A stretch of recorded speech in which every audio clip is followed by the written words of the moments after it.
Jean-Luc et Alban sont éleveurs de charolaises dans les Deux-Sèvres. 330 têtes à leur actif pour cette famille d'éleveurs de père en fils. Ici, impossible de faire autre chose que de l'élevage. C'est typiquement là, les sols qui ne sont pas cultivables, hein. Il y a très peu de terre, il y a 10 cm de terre. Puis on voit les rochers à fleur de terre, hein. Donc il n'y a vraiment que les vaches, ouais, pour valoriser ces endroits-là. À cause de cet handicap naturel, une large partie du département est classée en zone agricole défavorisée depuis 1976. Un classement qui permet aux exploitants d'obtenir une aide financière de l'Union européenne. Mais Bruxelles a demandé à la France de remodeler cette carte cette année. Les Jolins n'en font désormais plus partie. On ne comprend pas comment ce redécoupage a été fait, quoi. Donc c'est injuste pour nous, quoi. Dans cette famille, la perte s'élève à 16 000 € par an. C'est la douche froide. Il venait d'emprunter 300 000 € pour s'agrandir.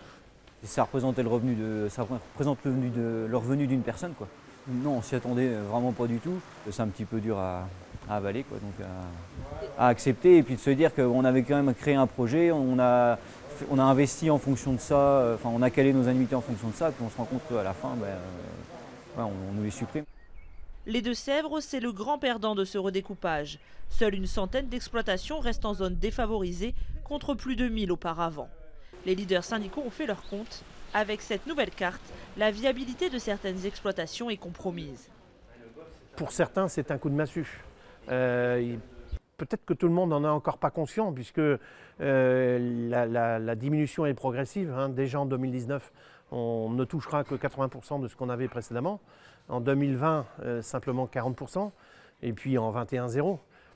Depuis quelques années, ce leader syndical avait senti la menace d'un redécoupage. Avec son fils, il se diversifie et s'est lancé dans l'élevage hors sol de volailles, notamment de cailles plus rentables. Chez les Jolins, c'est l'impasse. Impossible de réinvestir pour se reconvertir. Seule solution pour eux, une augmentation du prix de vente de la viande. Nous, les aides, on a toujours l'impression d'être un peu perfusés, quoi. Donc ce qu'on préférerait, c'est vivre de notre production. Donc là, par exemple, avec la loi sur l'alimentation, on attendait justement ce rééquilibrage, notamment dans les marges et tout, donc pour qu'on puisse nous payer nos produits plus chers, quoi. Selon leurs calculs, une augmentation de seulement 60 centimes d'euros du kilo de viande suffirait à compenser la perte de cette aide de 16 000 €.